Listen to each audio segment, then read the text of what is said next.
Alright guys, welcome back to another update. As you can see, we done cleared out some stuff.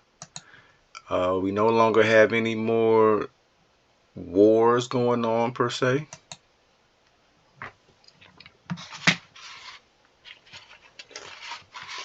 So we kind of fast forwarding a little bit. And as you can see, we cleared all of this out. So now we're just mobilizing our troops.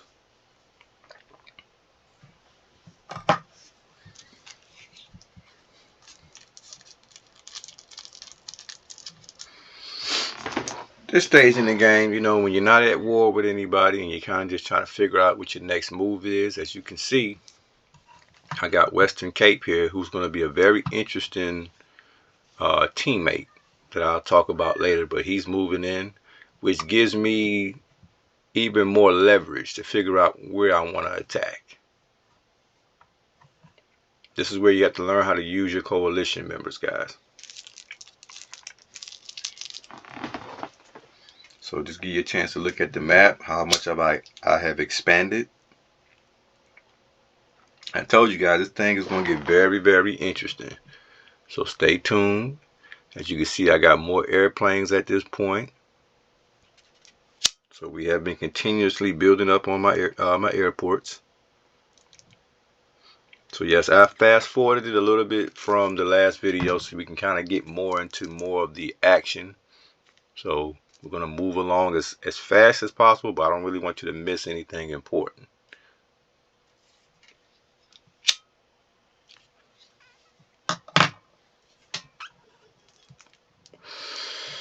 When you're at this stage in the game, guys, and you got a pretty large army, don't get greedy. The best thing you can do at this time is slow down, figure out what your next move is going to be, protect your borders, but don't rush into anything at this point.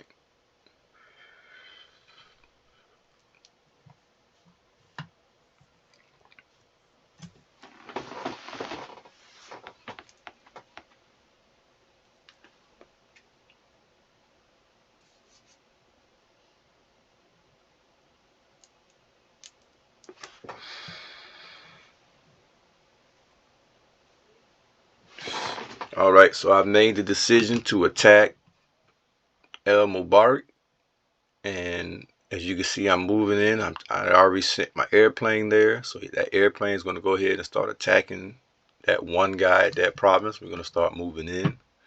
And as you can see, he's right in the middle of my province. So, you know, like I said, that's one of my rules, is that I don't like to have someone slap in the middle. So I tend to like to push anybody out the middle of my nation. So that's probably one of the main reasons I decided to go ahead and attack right there. Because as you can see, he's like right smack in the middle of where I'm at. So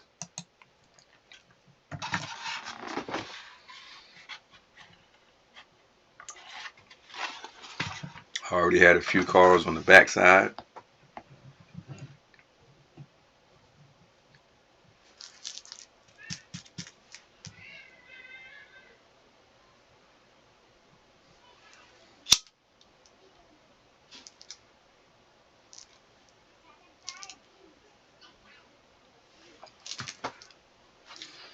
So that this here had to go. That little area there is just too much into my area. So, and that's important, guys. You have to know how to set your nation up where you're not just spread so wide. You want to have borders where you can cover everything and watch your back on all sides. That situation there makes it where, you know, you got the enemy here, and you know you got to protect all of this. When if you push these guys out, you only have about three or four provinces you have to protect.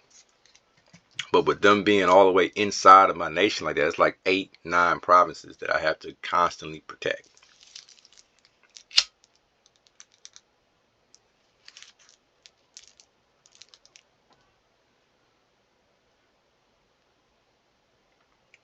And let me tell you guys something about Western Cape.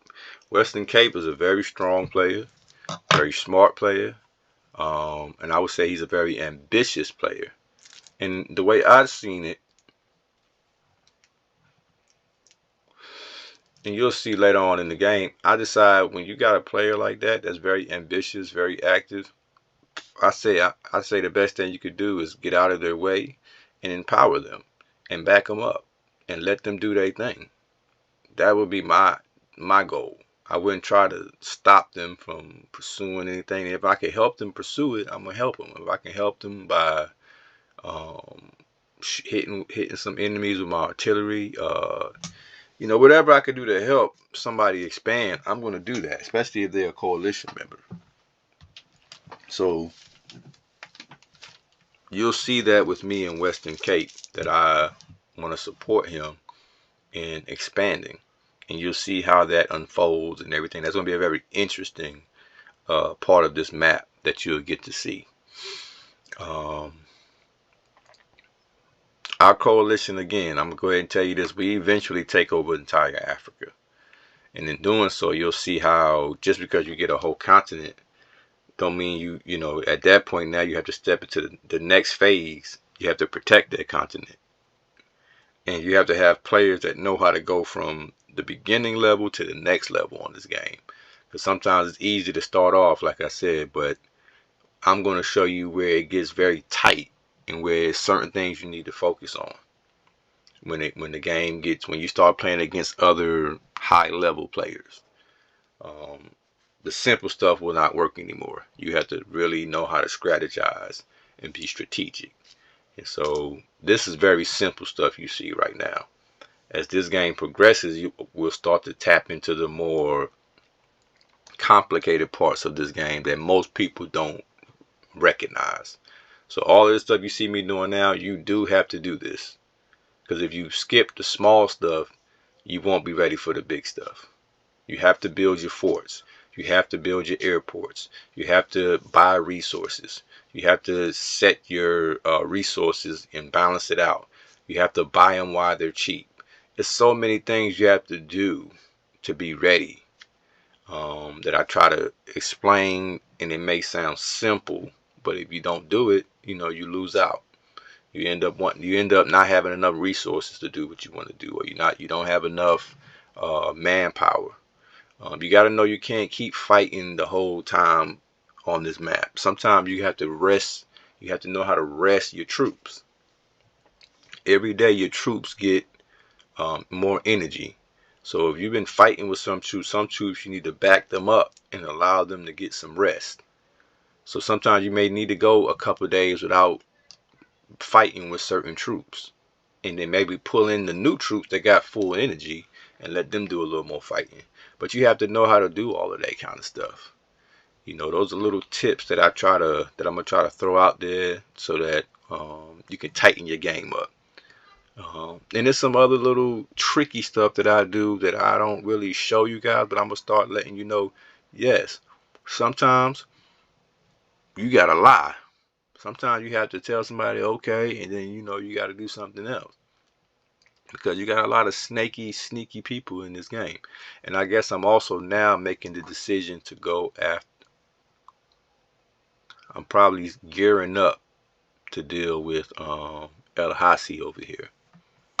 I got the manpower now. So I'm already starting to, because like I said, we already got into a war already. He already told me what I better not do. So even though we made an agreement to be in peace, I cannot continue to honor that because, we've already been at war, and I really don't trust him on this side of me here. Where I have an advantage on him is that he sent about 400 troops over here somewhere. So I know I don't even have to worry about that anymore. He sent most of his troops over here. So I know this is wide open. Why? Because I've been paying attention. All right, so we'll be right back, and I'll follow you guys up on that, okay? Later.